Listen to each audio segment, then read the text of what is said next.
We hope you're ready for a quick frostbite on this week's Crit Sandwich.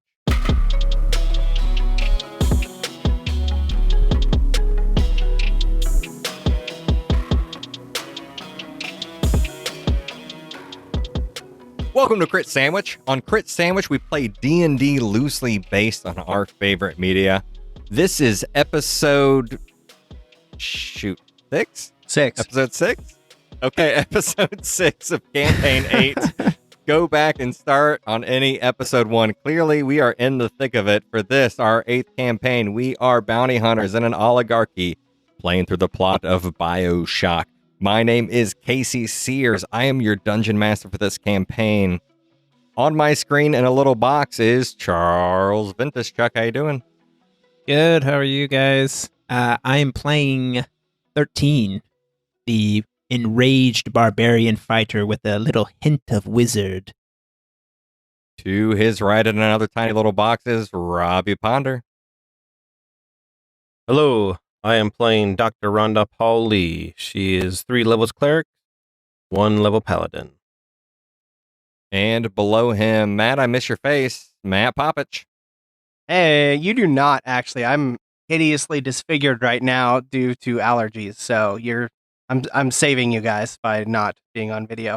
But I am playing Musk, and he is currently the classic combo, tried and true, level 3 bard, level 1 ranger. So he's currently tanking his own stock prices. Super good at that. Yep. I got it. I don't know who else will get that. That's an Elon Musk joke. Oh. He's been goofing pretty good on his own life. Yeah. A lot of self-owning going on in the Elon Musk world. Yes, he is. He's good at that. Last time we left off, our 3 adventurers were lurking through the city of Arcus. You have found a key to free the man who sent the bounty down, or who sent the bounty up to you on the surface. You were sneaking through some swampy waters, through a dark, disheveled shanty village. As you guys were creeping through the water, some rocks kept flying over your head towards one of these nasty coral golems who is protecting its little lad. And last time, if I recall correctly, there were two guys on the ceiling there throwing the rocks over your heads at this golem, and it is time to roll for initiative. That is correct. It was very dark, and 13 thrusted prestidigitation into the air. The shower of sparks and revealed 2 beings crawling on the ceiling. Musk got a 9. Rhonda got a 15. And 13 got a 7. How high is the ceiling? Matt, this ceiling is only about 20 feet tall. These buildings are fairly short, all 1-story shacks. You could probably climb up to one, and then you'd actually would have to crouch down to be on the ceiling of one of these buildings so you wouldn't hit the top surface. This is a very dimly lit, poorly lit area, right? So we're in, there's all kinds of poor things happening here for you guys. There is dim lighting, which means your vision is limited. There is water everywhere, which means all of the ground is difficult terrain. We're talking like about 1 to 2 feet of water. There are people over your head, right above you. You're in a pretty cramped street area, and also you're very lucky that all of the monsters rolled a 1 on their initiative. So, Prize round. Yeah, basically you guys get a surprise round. The bad guys who are above you on the ceiling, crawling like spiders, you notice that they have 2 short swords, just vicious looking features in their face. You guys saw these people only because Chuck did a prestidigitation above the buildings and lit up a bunch of sparks and everything. So you're only seeing them really for a flash here, And as we start, Robbie, you were first up on the initiative with 15. As soon as your turn starts, they basically go back into shrouded darkness because of the sparks and the fireworks disappear. So I can't see them anymore, basically. Yeah, basically you can't see them more. And they're in front of you. They're in the direction you're heading, because you guys are heading towards a church where there's the smuggler's hideout. And so they're up above you, maybe about 30 feet. And behind you, about 60 feet, is a coral golem who is picking up its pace towards you. What are they in? Like they're climbing on the rooftops or something? Yes, they are walking like spiders across the ceiling, and that's how they've been able to hide in the darkness and follow you this whole time. That, and they have really good rolls, and you guys have terrible passive perceptions. 16. It's not terrible. So were they in the same room as us? Yeah, so they've been crawling and following you guys since you've been in Mudtown. They've actually made a bunch of stealth checks along the way to remain hidden right up until this moment where they have lured the coral golem right onto you. You would not even have seen them had Chuck not lit them up. How far away is the church? You guys are probably about halfway through Mudtown, so it might be kind of far, because you know it's at the far end. Can we see with the golem? I know the last golem, the coral golem that we saw, there was a child. Do we see a child on the shoulder of this? He was with the child, but now the child is kind of lagging behind. But yeah, the kid is definitely saying, "Hey, what is that? What is that?" about the rock being thrown. So yeah, there is definitely a little lad, with his face crusted in blood, following closely behind.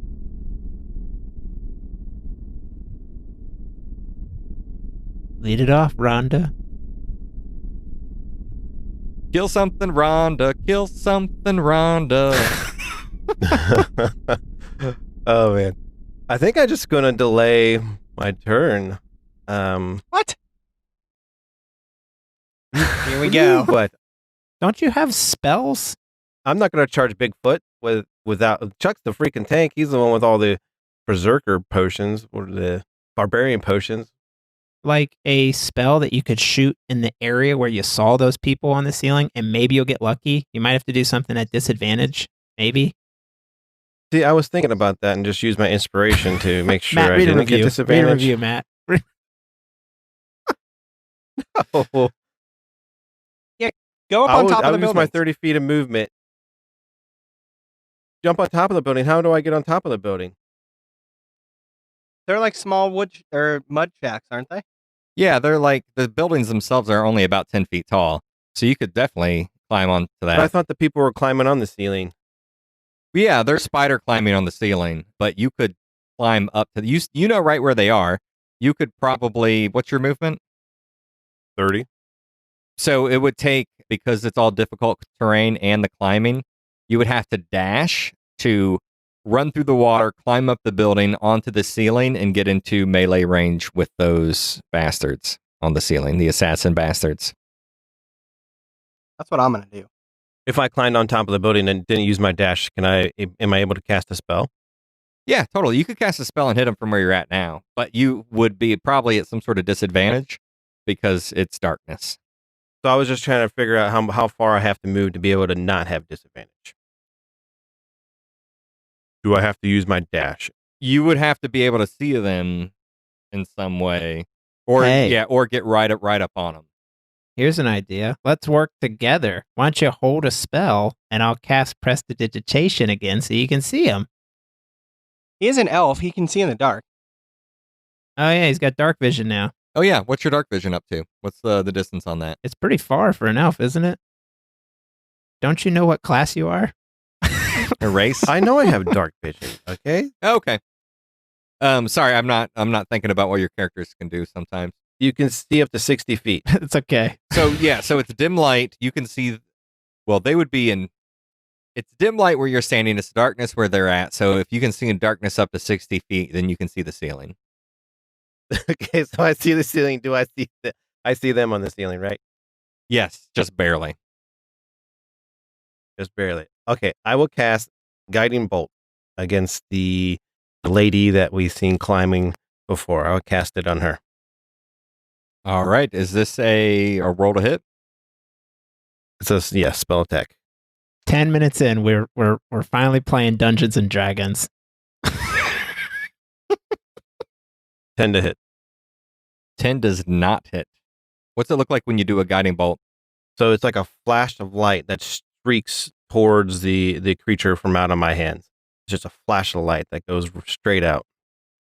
That beam of light goes straight out, and you hear some coral exploding, and maybe, I don't want to say you hear glass cracking. I don't think any of the glass is cracking yet, but you definitely hear just like the sound of a loud hammer cracking on a huge plank. I will use my movement to move a little closer to them and away from the coral golem. I will move. I'd rather be closer to them. I feel that they are a lesser of a threat than the coral golem. I will move toward them. That's my turn. Next up is Matt. Musk, what's he doing?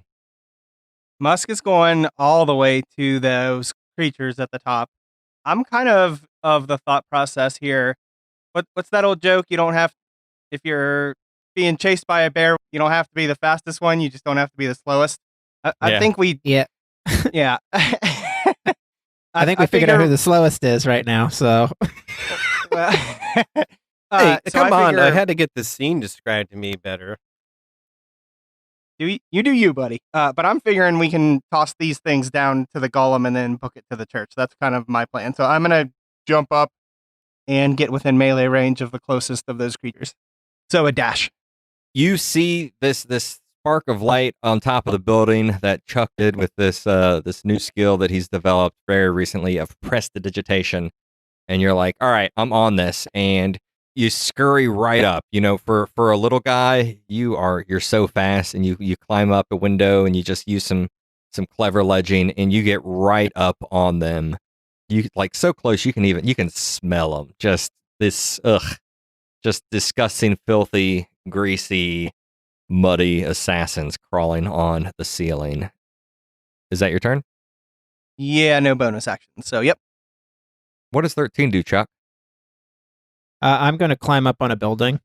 I'm going to do the same thing. I'm going to try and get up as close as I can to that area where I last saw them after casting prestidigitation. So I will also dash up towards just to get up close to the ceiling area.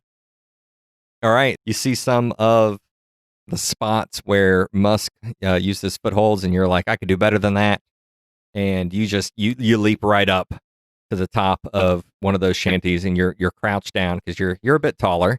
It is hard for you to stand all the way up straight here, and you scurry across the roof with some creaking beams below you towards these assassin dudes. I'm on all fours. I'm like a lizard, just like scurrying across the top. So as you are, I assume that's all of your turn? Yeah, that's me. As you are jumping up there. I'm sorry. So when you say they're on the ceiling, do you mean they're like just on the roof, or they're actually crawling on the ceiling? Because how is Matt and Chuck being able to get right next to them? It's like, what? Okay, so when you say ceiling, I'm imagining Robbie, they're crawling on top of a ceiling. Yeah, they're crawling Robbie, when on you the edit ceiling. this, you're going to look back and be like, wow, he already said the answer 4 times. Okay, so the roof would be in the water, right? If they were on the roof, they'd be in underwater because you guys are in a domed area. You're underwater. It's a whole underwater city. It's all domed. This area being kind of the crappy slums area, that dome is very low. Whereas before it's been grand and it's been beautiful. It's shown you these wonderful, wonderful vistas. At this point, it feels claustrophobic. So the ceiling is really low, and these guys can just crawl with their hands like a spider on the ceiling above you. Is that making sense? They're the ones that we saw them do that before. Yeah. When they killed the guy in the first or second episode. The very first episode, right when you get down here, she Yeah. scurried straight up the wall and she disappeared. And here she is, the exact same woman clinging on to the ceiling. And so there are shacks. There are shacks made of wood that are about 10 to 15 feet tall. Most of them are about 10 feet tall. And then the ceiling's only about 20 feet tall. So they are on this. All right. So we have short buildings and that people are on the roofs of. People are on the roofs of short buildings, but the assassins are on the ceilings of the bubble that you're in. All right. So Chuck, as you are hopping up there, one of those assassins looks at you and her eyes flare up. Her whole face starts to glow and pulse with different colored lights, and like a screaming skull of flames emerges from her own face and flies at you. Does the 17 hit? It does, but I will cast shield. So I'll cast shield as a reaction. So I see this attack coming at me, and I just as a reaction, I just throw my hands up in the air, and you just see this arc of hard light just appear around my body, which will blocks the attack. Yeah, so this flashing skull flies at you with a trail of multicolored smoke, and you throw up this magical shield, and it just explodes right on it. Barely in time to save yourself from that. And you've never done shield before, right?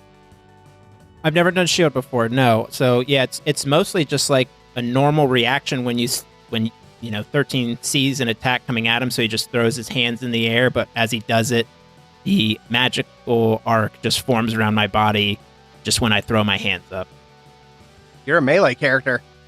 Nasty. With shield, it's such a good move. Yeah.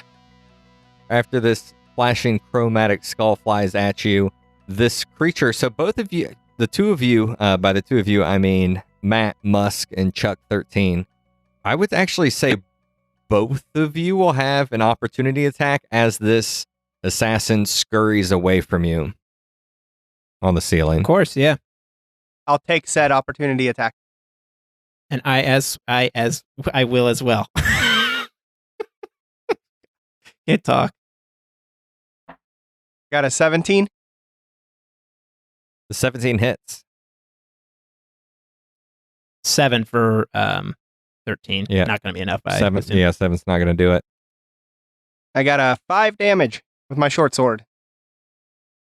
Yeah, so you see a moment there, and you swipe up with your short sword as it's blasting the skull and starting to turn around, and you maybe nick an ankle or something like that. The other assassin is looking at you as you're swinging your sword towards the first assassin. The assassin's eyes glow green. A ray of greenish energy lashes out towards Musk. Ooh. 24. That's a hard hit. And that is going to do 7 poison damage, and I need you to make a Constitution saving throw. So I happen to be a dwarf. Is this a Constitution saving throw against poison by chance? Why, yes, it is. I'll go ahead and take advantage on this. Please do. The DC is... Well, I rolled an 8 and a 20, so I'll go ahead and choose the 20. Yep. Choose the 8. Choose Take that a 20. chance. DC 12 is the saving throw. Yeah, so this thing blasts out some green, poison-y energy at you, and it hits you, but not enough to really bring you down. And it also scurries away, but you guys have both used your reactions to have an opportunity attack at the first assassin. So both of these assassins have scurried away 30 feet on the ceiling, which is pretty far.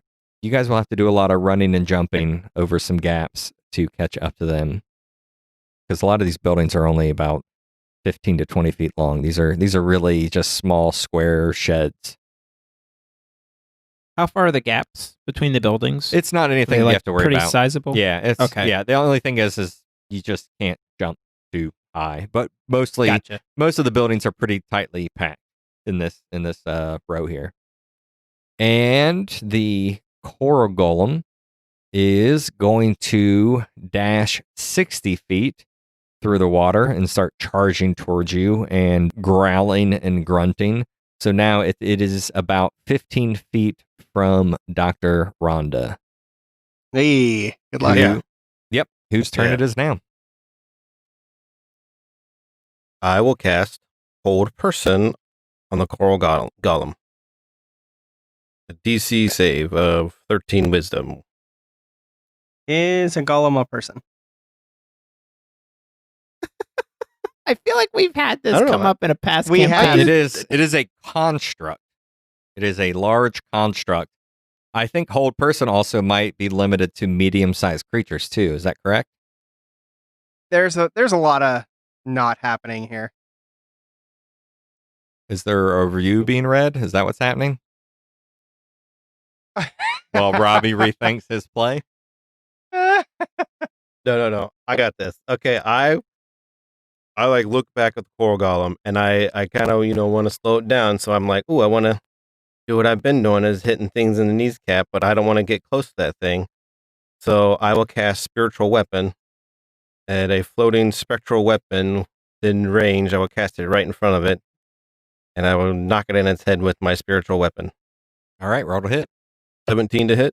17 is a hit. Very nice. 8 damage. Yeah. So, what's your spectral weapon look like? So it looks like a reflex hammer. It's just my hammer that I have in my hand, and it goes forth as spectral hammer, but it has a white translucent glow to it.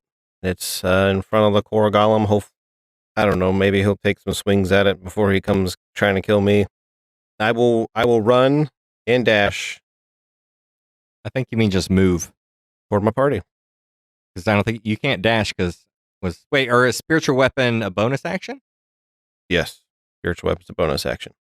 As this giant is running towards you, you summon this clear, transparent, or translucent hammer, and it flies at this coral golem, and it just kind of pings off of its large form, and he keeps charging at you undeterred. And you run a dash for you would be what, 30 feet? Yep. So in my regular movement and then my action to dash, so I move a total of 60 feet. In difficult terrain, so that's 30 feet. 75 feet. Oh, 30. Oh, So crap. now you're 45 feet away from Yep. something that can move 60 feet a turn. That sounds dangerous. All right, next up is Musk. I do feel like I'm with my party though. You are actually Right, I'm further with them, or out at than least your a little bit party. further They than- kind of went up Yeah. a bit. We dashed. Yeah. Yes. Last turn. Yes, and you guys had some climbing to do, so really you had about half movement as well. So I think you guys might technically be a smidge closer right now to the coral golem. Actually, the coral golem is probably right below you, and then Dr. Rhonda's 45 feet away, and the creepy crawly guys on the ceiling are about 30 feet away. Or creepy crawly ladies on the ceiling are about 30 feet away. For Musk's turn, he is going to point at one of them, and he's going to cast Tasha's Hideous Laughter. And I need that one to make a DC 12 saving throw. Wisdom. That is a 20 plus 2, 22. It's pretty good. So I'll just go ahead and burn that spell slot. I will go ahead and run 30 feet to catch up with it to get into melee range. Yeah, so you run, you kind of scrambling from rooftop to rooftop, doing these small leaps from building to building, and you catch right up to that assassin that's been scurrying across the ceiling. But you have not fully grasped the power of your spells to be able to afflict it with painful laughter. You got it. Chuck, what does 13 do? Chuck looks frozen to me in my screen. Get a review ready. I have one. Why don't you go and read it while Chuck's reconnecting? Yeah, I think that's a great idea. So this was actually today. You guys might not see it. That's why I wanted to bring it up, because it's from Podcast Addict's side of things. It is from Chris Plains. It says, "This is the first podcast I've ever left a review on, and it's because it is just that good. Within a few episodes, you feel like these guys are your best friends, and you will be right there playing along and joining together. The campaigns are the length of a girl's skirt, Long enough to cover the subject, but short enough to keep it interesting. I loved that. If you ever have a contest to give a fan a spot guest PC, you can sign me up. Let's all raise our sandwiches and toast the best podcast around. Very nice. Thank you so much. I thought your joke was hilarious. That's really good review. Wasn't it? I know. Yeah. We got both a funny joke and, people saying that they feel like we're right there is kind of a goal of mine. So I think that's awesome. Yeah, that's awesome. I had not heard that one yet. That's really good. Thank you. Thanks. What was the name of that listener again? Chris Plains. Thank you very much, Chris. And please, please, please, please, please get on the Apple Podcast app and leave us a review. That does so much to help people find us. We really, really, really, really, really, really appreciate it. Thanks again. All right, and now it is Chuck's turn. Yep. You're in melee of the golem? Of the assassin.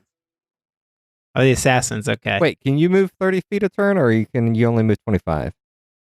25. It looks like. It looks like those assassins are about, there's a little gap there between you and them. Okay. I'm not sure if you're going to get an attack of opportunity is what I'm trying to say. I know, but I've still got to keep chasing him. Yep, yeah, no, you're pretty close to him. All right, so 13, what you going to do? How far away are the assassins? They are on the ceiling 30 feet away. Oh, I can move 30 feet. So I will actually run up. I'll run the 30 feet. So we are in difficult terrain. So he's on the roof now. He's out of the water. So Chuck can kind of run and leap and jump and over through all these things just fine. It's not, they're not big gaps. Okay. I'm going to run 30 feet. If I can reach an assassin and see them, I will swing my short sword. Go for it. Roll to hit. First attack. 17. Yes. At the hit. I rolled a 1 plus 4, which is 5 damage with my short sword. And then I'm going to swing with my other short sword in my offhand. Does a 7 hit? No. And that is my turn, sir. Yeah, so you dash as you're hungered lower across the top of these rooftops. You swing around in a flurry of blades, and you think you got a little chip in there, but you're not quite sure in the darkness of the rooftops and the chaos of the battle. Can I ask something real quick? Sure. So we're chasing these two things. Are they traveling in the direction of the church or the opposite direction? Or neither, I guess. They're traveling in the direction of the church.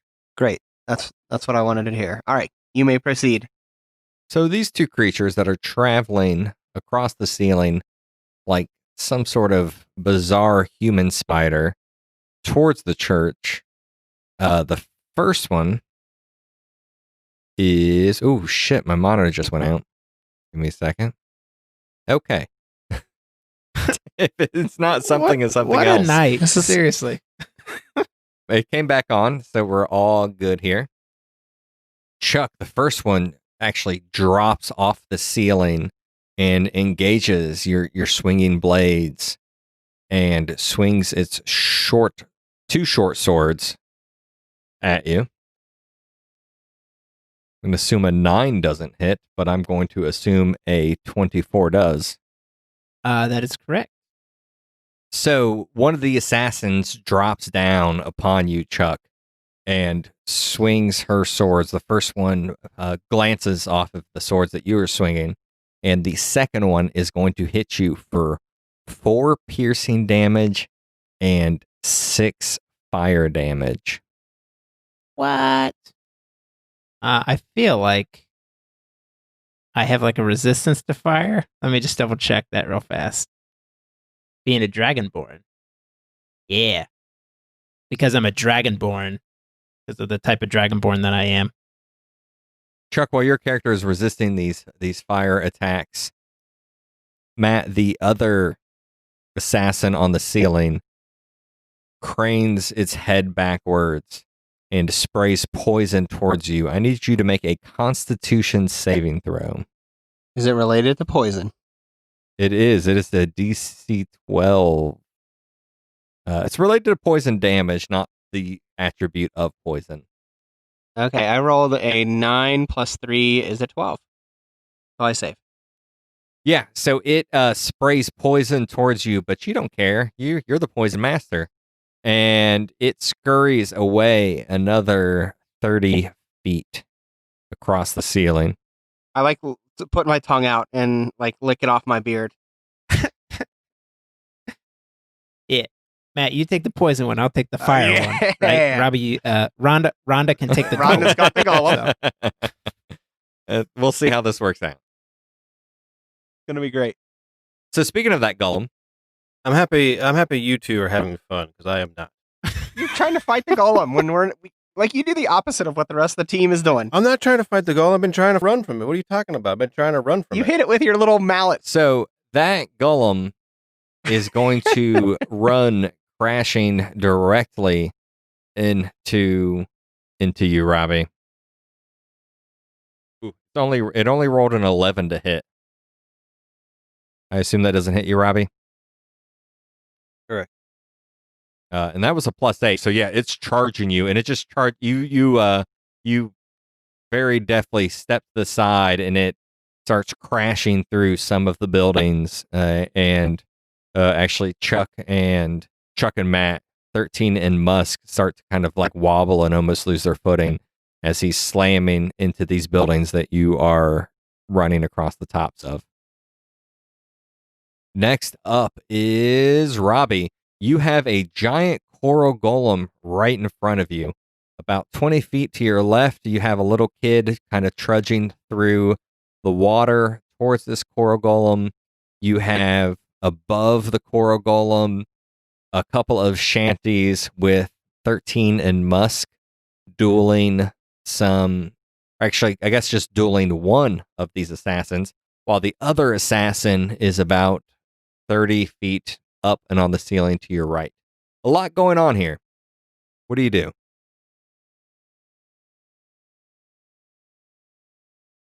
I don't have much I can do, but I will cast Blindness and Deafened on the Coral Golem.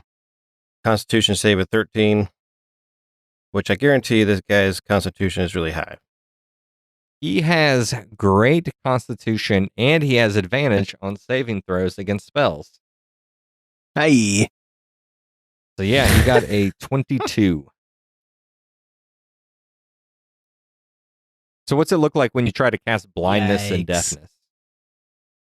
Just a ray of light that goes across in his eyes, and it's just something that he could hear really loud, like a squeaking sound, like a flashbang grenade going off next to his eyes and ears. Yeah, so you launch that blast of light and the sound goes off, and you notice that as it gets towards the golem, some of it kind of smokes up and spins around like he's just powerful against it. And also the giant coral mask over this thing's face seems really unperturbed by the bright flashing. Is that your turn? You're really close to this guy, but you're not in melee range. He kind of ran by you, so you might be able to sneak away if you like, or at least move at least move 15 feet away because of the rough terrain you're in. I mean, there's not much I can do. I'm pretty much dead. So I mean, I'll move 15 feet away like it's going to do something. I'll go ahead and do that. Yeah, so you run further down the road, 15 feet. Can I get out of the building? Is there? You can climb on one of these shanties. I don't know. But you can't climb in the same shanty that Chuck and Matt are on. They're on the other side of the street right next to the golem. If you were to climb onto their shanty, you'd have to basically climb over that golem.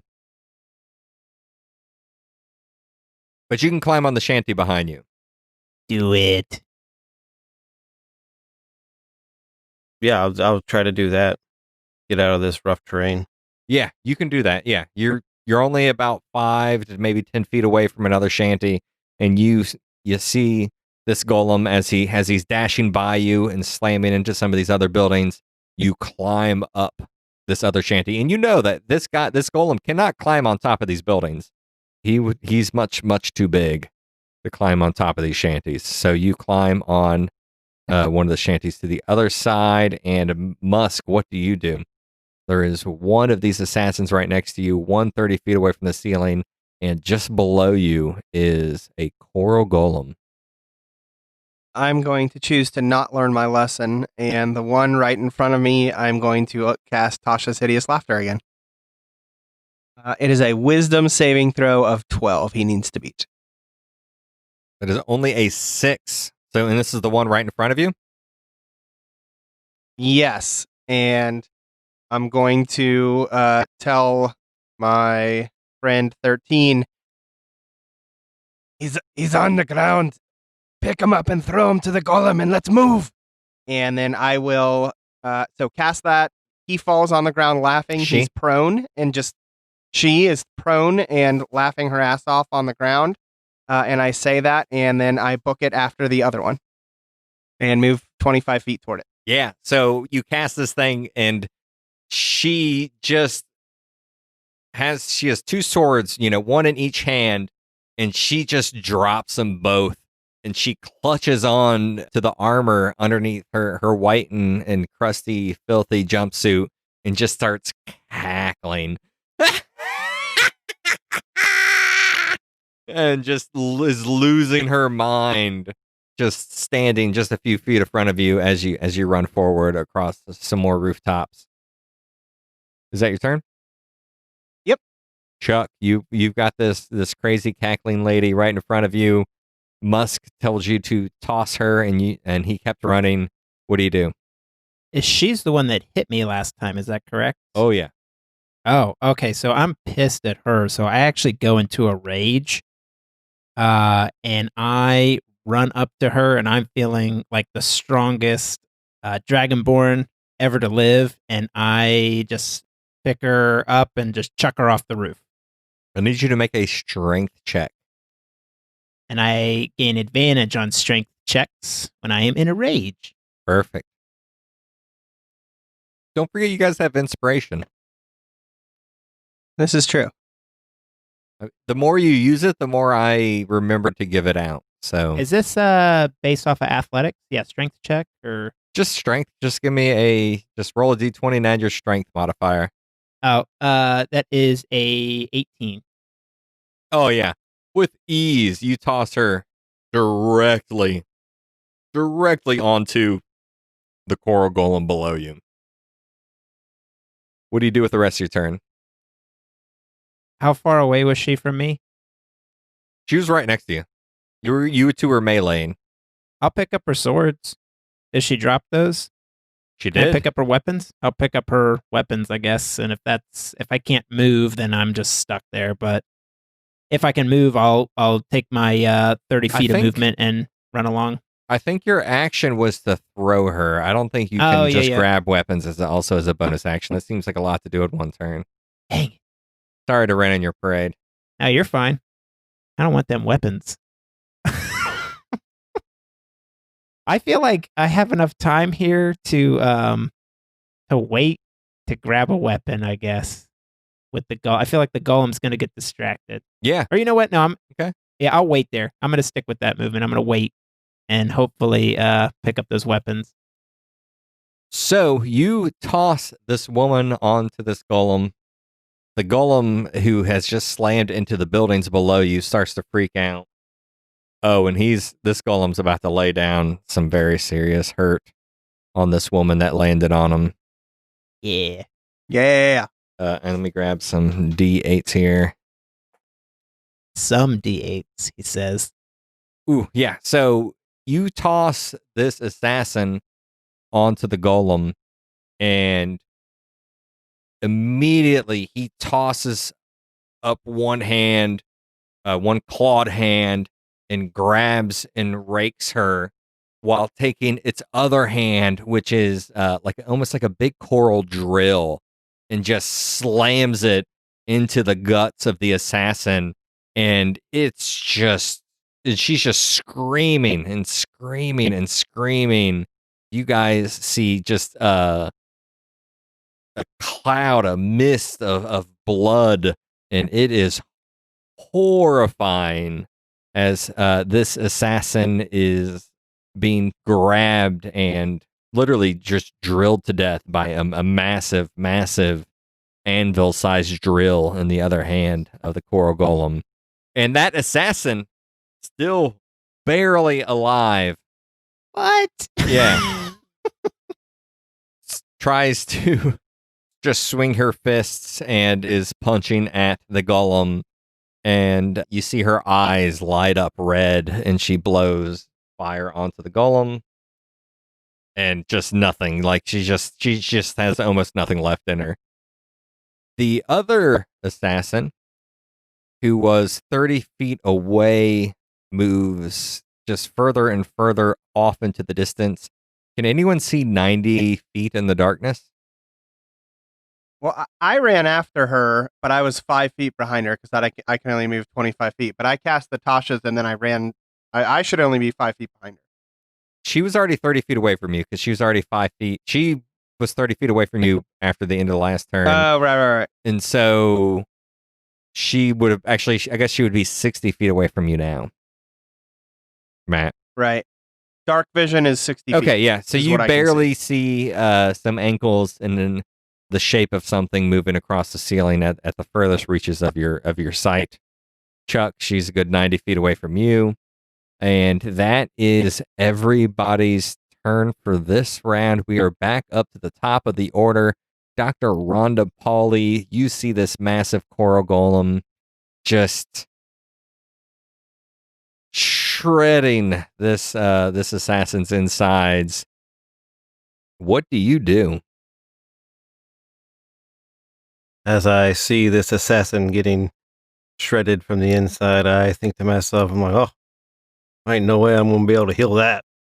And I run to my party members.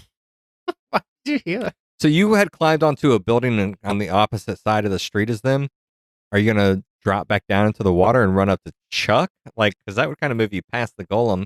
Oh, so I was thinking I could be parallel on the on top of the building. I could be parallel with them. Yeah. Okay. That makes sense to me. So yeah, you just dash 60 feet forward. You're actually a little bit further than Matt is on the rooftops, but you're on the kind of the other side of the street.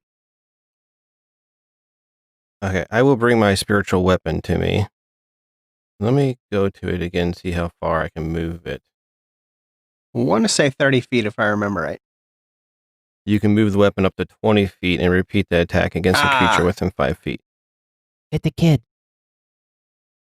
You could move that 20 feet behind you and hit the kid.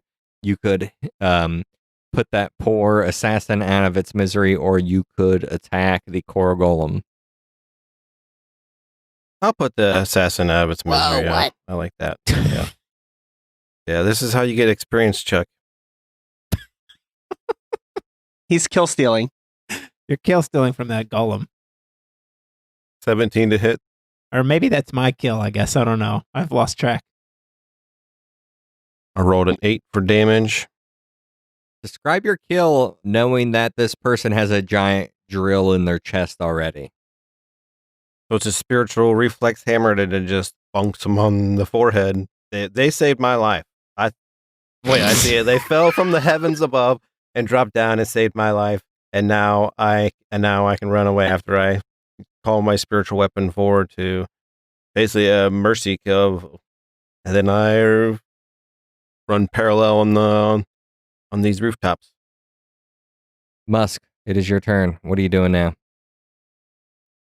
So Musk is chasing after the other assassin, and he's too busy to look back and see what's going on. So he'll just so that the whole team is on the same page. He'll yell the command: "Don't kill the other woman. The golem will take turns having to kill it. It'll give us time to get away."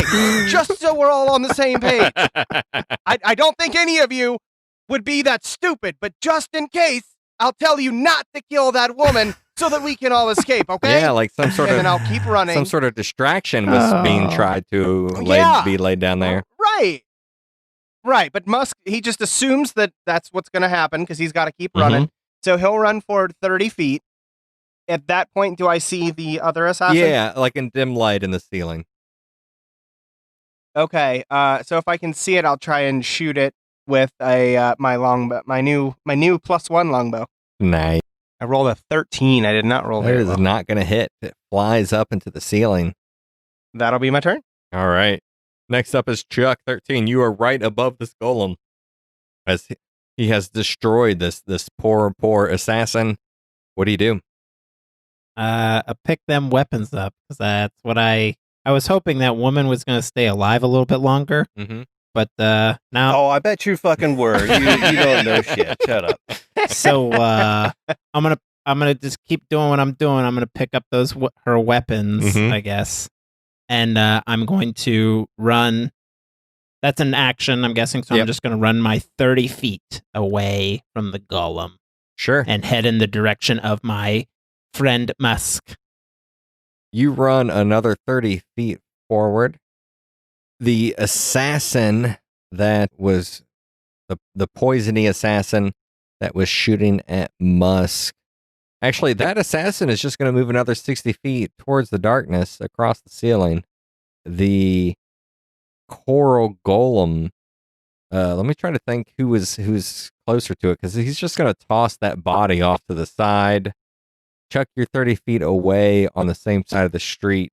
I need you to make a dexterity saving throw as this coral golem rushes forward and slams into the building that you're standing on. I see what's happening here. It's a coup, Matt. Do you see what's happening? It's a coup. Yeah. Robbie's betraying He's me. trying to take us out. Yep. Dexterity saving throw. Yeah. So I actually have danger sense. I have advantage on dexterity saving throws against effects that I can see on a blinded, deafened, or incapacitated. 18. Oh, nice. Yeah, so the building that you're standing on is coming down, and on your next turn, you should probably keep running away from it. Yeah. We're up to... I'm just real confused because I was like, at the time when Rhonda was doing her mercy kill, I was bending down to pick up those weapons, and all of a sudden this golem's on my ass, so I don't know what happened. So, All right, Dr. Rhonda Pauly. What do you do? So are they parallel to me? Like how what's the distance between them? I'm assuming, are they to my left side or my right So side? the golem would actually be down behind you to your left a little bit, because remember, you went up the right side of the street and you climbed up a building. That golem crashed into the building that Chuck is standing on. So he's kind of either to your side or behind you a little bit on your left. The assassin that is a good 90 plus feet in the darkness away from you. Okay. My spiritual weapon, I'll bring it to me. With the coral golem, I will cast guiding bolt. Roll to hit. Trying to solo this thing? Might as well do something. that's how you get experience. Let me just say it.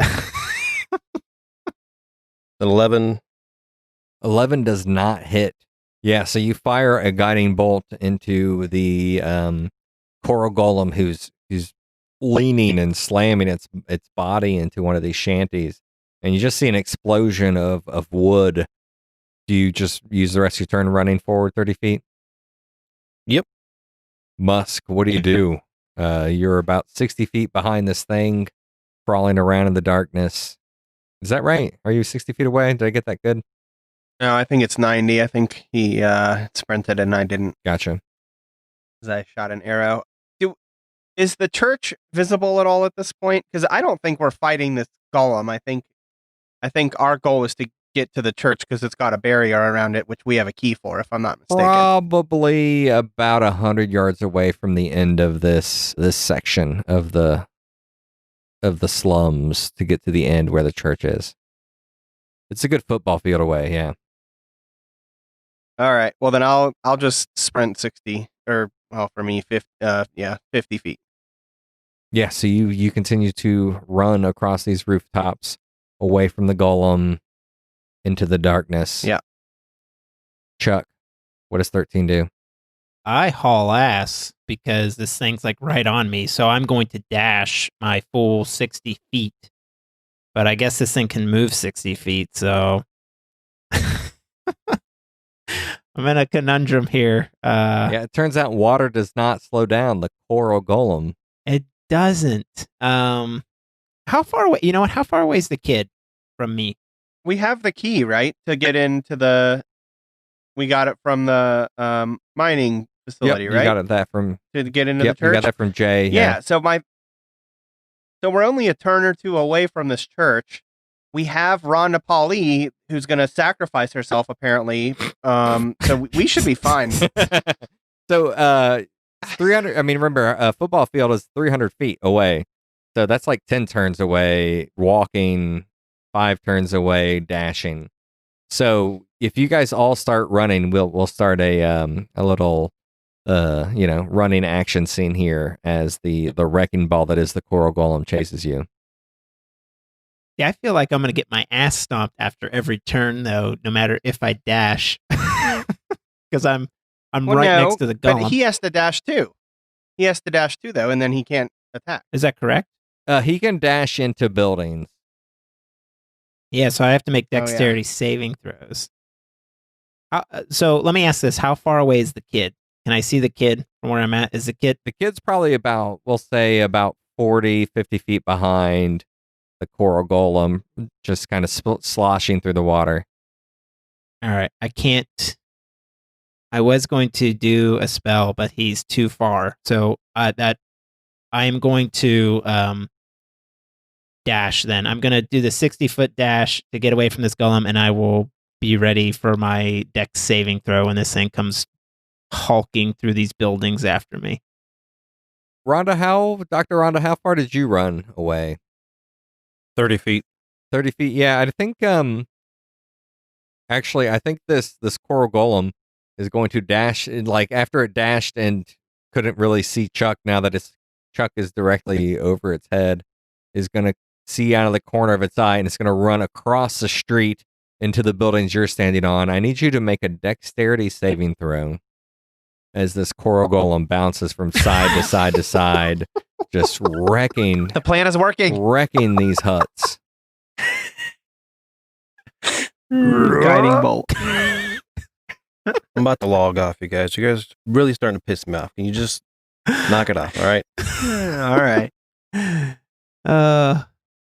It's hulking. It's whatchamacallit? Juggernaut. Yeah, it's running towards juggernauting. Rhonda. Totally. It's juggernauting straight through these slums. Just, turning these crappy buildings into just a cloud of splinters. Robbie, what'd you get for your dexterity saving throw? A 5. Hey.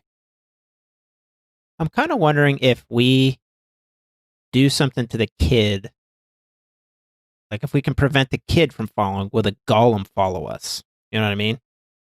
Sure. The golems are there to protect the kids at the end of the day. Right. So you might have an idea there.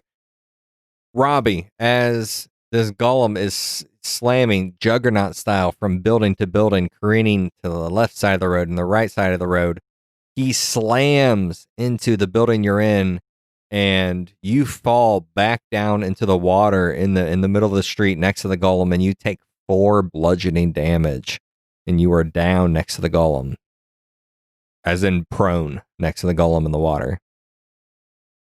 Oh boy. This is a dire and frightening situation. I feel like I would see this out of the corner of my eye as I'm running away, and I would 13's going to yell to Musk and be like, Rhonda, she's in danger. We must help her. Dr. Rhonda, it's your turn. So do you have an opportunity here to help yourself? So I'm in difficult terrain, and I have to stand up, that's 15 of my feet. And then what am I going to do? Like go 15 feet in rough terrain, which is what, like around 5 feet away from this guy? 7 feet, Yeah. Stand your ground, Rhonda. This is it. Can you do anything to the kid? Well, I think Casey said he's about 50 or 60 feet away from us. I don't remember 100%, but Yeah, the kid's a ways back. About 40 to 50 feet behind the golem. Actually, even further now that it just ran forward. I don't think it's going to matter if I hit the kid or not, because then Coral Golem would just be even more mad about. Yeah, he'll be just more mad at you. Yeah. I guess I'll just stand up and You can disengage and run. I'm not going to run anywhere. I'm in difficult terrain. I don't have any movement. Yeah, he's in the water, Matt. It's pretty effed right now. Yeah, he's in a really dangerous situation here. The golem caught up to him. It crushed the building he was standing on, and he fell right into the water next to it. You're not quite sure if the golem even knows that you're right there, but you're definitely very, very, very close. If he doesn't know I'm there, I'm going to try to hide. You might have been, with all the debris and stuff from the house, you might be in a situation where he might not see you, possibly. Yeah, you could. Yes, absolutely. You could probably try to hide, maybe, with the debris and just play dead or just, I don't know. Yeah, you might have a chance to Is hide. my mic not on? Didn't I just say that? Yeah, you did. Now could be actually an opportunity to hide. You're kind of off to the side and behind it as this building is falling down over it. The building that you were on is falling down around this golem. Okay, so I will attempt to hide. Yeah, give me a stealth check. Use your inspiration. I will use my inspiration.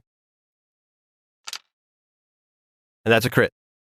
You disappear. You disappear in that rubble. So Chuck and you are the closest one to this. And you see that coral golem slam into that building, and Dr. Rhonda just disappears. Like, you don't know where she went. No. I would assume she's dead. Maybe. I don't know. Maybe. It's hard to tell. It is dark in there. It's dim lighting. It is dusty. There's an explosion of wood. You're not quite sure what's going on, but you no longer see Dr. Rhonda. I'm better in numbers. I would assume Rhonda's like dead, possibly, and I'm gonna try and I'm not at a good point where I can fight the golem. I'm not gonna jump down into the water area, so I'm gonna dash forward towards Musk to get a little bit closer to him. I'm sorry, it's supposed to be Musk's turn. What? It's not. Oh, whoop. Sorry, I was just saying. Yeah, what are Chuck, you doing? Chuck, you're the closest, so you can see what's going on. But now it's Musk's turn. Okay. I was running after the other assassin, but I guess after 13 said that Rhonda is hurt, I'll run back, and from what I can see, the golem is like hulking over a building on the other side of the street. So I will try, under the assumption that she's around there somewhere. I'm going to cast on the golem Phantasmal Force. I need it to make a DC 12 Intelligence. So that is a 12 minus 4, which is an 8. Wow. I thought intelligence. Yeah. So I create an illusion in its mind, and for all intents and purposes, he thinks that this illusion is real. So whatever it is to him it is as real as anything else is real. And I'm going to create an illusion of a little lad that is being attacked by an assassin. Yeah, where's this little lad at? It's behind him, and again, it's real to him. So it is screaming how we heard the first one scream a while ago, like, help me, they're gonna hurt me, and he's screaming like that, and he's right behind the golem so that he would have to turn around to see it. All right, so Chuck, now it's your turn. I'm gonna continue running toward Musk. I'm going to dash 60 feet to get towards him So Matt, while this golem is distracted. does this golem have any sort of way to determine whether or not what he's seeing is true or not? So it says the target can use its action to examine the phantasm with an intelligence investigation check against my spell save DC. If the check succeeds, he realizes it's a phantasm. But while a target is affected by the spell, the target treats the phantasm as if it was real. The target rationalizes any illogical outcomes from interactions with the phantasm. So, for example, a target attempting to walk across a phantasmal bridge that spans across a chasm, if it falls off the bridge, if the target survives, still believes that the bridge exists and has to come up with some other explanation for the fall, such as they tripped and fell. I love this spell. This is one of my most favorite spells. So I think this golem isn't going to use his action to check. I think he's going to use his movement to move towards this invisible kid, this fake kid, this illusionary kid, and attack the what is attacking the child? One of those assassins. Okay, yeah. So he's going to use his action to try to attack what's attacking that child. Very smart. Good job. Thanks. And he actually rolled really poorly on his attacks. So he's just kind of swinging and flailing over there. And he hasn't even stopped to really check to figure out if this is real or not. So we are back up to Dr. Rhonda, who is hiding in the rubble of this building that just got exploded by a golem. I will come out of hiding, and I will move along. Come out, and I will run away. We're all want to head to the chapel or the church or something like that, right? We're still moving in that direction, yeah. But if you can make your way to a rooftop instead of moving to the difficult terrain, rooftop. Yeah, I didn't say that, but definitely I want to get to a rooftop. All right, so I assume everyone is just running with their turns, right? Matt, is that what you're doing? Chuck, is that what you're doing? Yep. Yeah, I guess we'll see Rhonda just emerge from the rubble and just be like, She's alive. Run. and then continue heading in the direction of the church. The three of you manage to get away from this coral golem who's just lashing out and slashing at the water and at nothing around this fake child that it sees.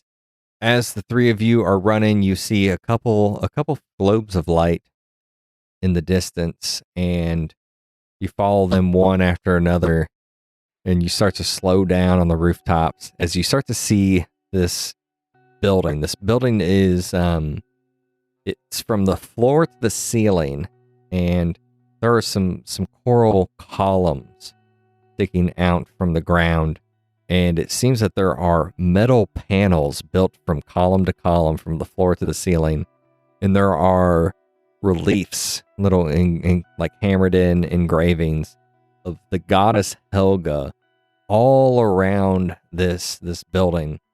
And the goddess Helga is the dwarven god. She's the thing that the entire dwarven society is organized around, really. Helga, Helgen. There's a bunch of different reliefs of her. Some of them are holding scales. Some of them are holding bars of gold. Some of them are holding hammers. There's just all these different symbols of commerce around these metal panels that are attached from floor to ceiling to columns, and they seem to be building some sort of structure. And as the four of you start to get closer and closer to what you assume is this Church of Helga, here at the far end of Mudtown, you guys hear over your shell phone, Hey, it's Ringo. You want to go and have a party? Hey, Paul, you want to go jam out, bro? you hear Virgil's voice, and he says, "Be careful. Abigail's arcanists are outside, making sure we starve to death down here. They're all through the church." So you guys have a long rectangular building from floor to ceiling here. There is a door in the front that's very clearly marked. There are even some very small globes of light hanging around the front of this church. There are about 2 feet of standing water where you're at, and also looking like that water goes through the church. Again, still the low ceilings. It is very dark and very creepy. How do you guys want to approach this church? Somebody's got to fix this leak, because this is annoying having to deal with this water. Yeah, a lot of the water actually seems to be coming from the mines and the factories. Like, this is like straight up sludge and waste. It's not exactly even ocean water.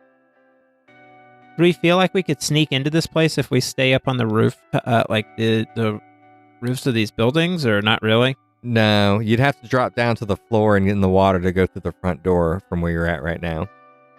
And do we see the Arcanists? No, you just got a warning from Virgil that there are going to be Arcanists around here. But we can't see them yet.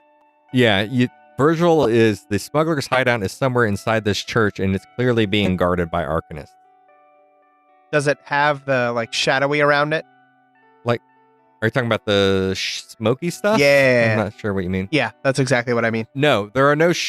That we need the key card to walk Yeah, through. there's no shadowy... Yeah, you have that key that you know will lead you through a smoky wall or whatever, but that smoky wall is not outside the building. Well, crap. That was my whole plan. Why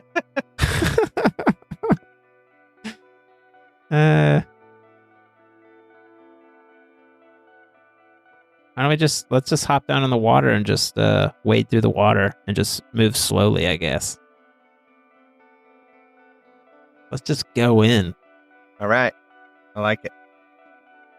So the three of you carefully drop down from the roofs of these shanties, and everyone make a stealth check. Generally, I would probably give you advantage because it's so dark, but I'm going to give you disadvantage because you're trudging through water. So it just all washes out to just a regular old stealth check. Take it. I think I still have disadvantage because of my armor. So I'm going to roll disadvantage. Yeah, double disadvantage versus the regular advantage. So that sounds good. Musk got a 23. An 11 for 13. 5. Uh-oh. I think this is our first group check that we've failed as a group. So the three of you drop off of one of these ceilings here, and you're just not, maybe you're stressed out from that previous battle. Maybe you're not quite sure where you're going, but you're being a little bit more loud as you're stressed out, as your adrenaline is rushing, and three of you go to the front door of this church, and there is no real door, as much as there is a gap in some of these metal panels where there are all these engravings and reliefs of Helga. And you peer inside, and you see a bunch of just rotten, waterlogged pews, and you see beautiful stained glass of Helga just stretched out from the very, very back of this chapel all the way to the front. Up near the front of the church, you guys see 3 people, same kind of arcanists in those jumpsuits, and they turn and look straight at you. Sorry to do this to you guys again, but roll for initiative.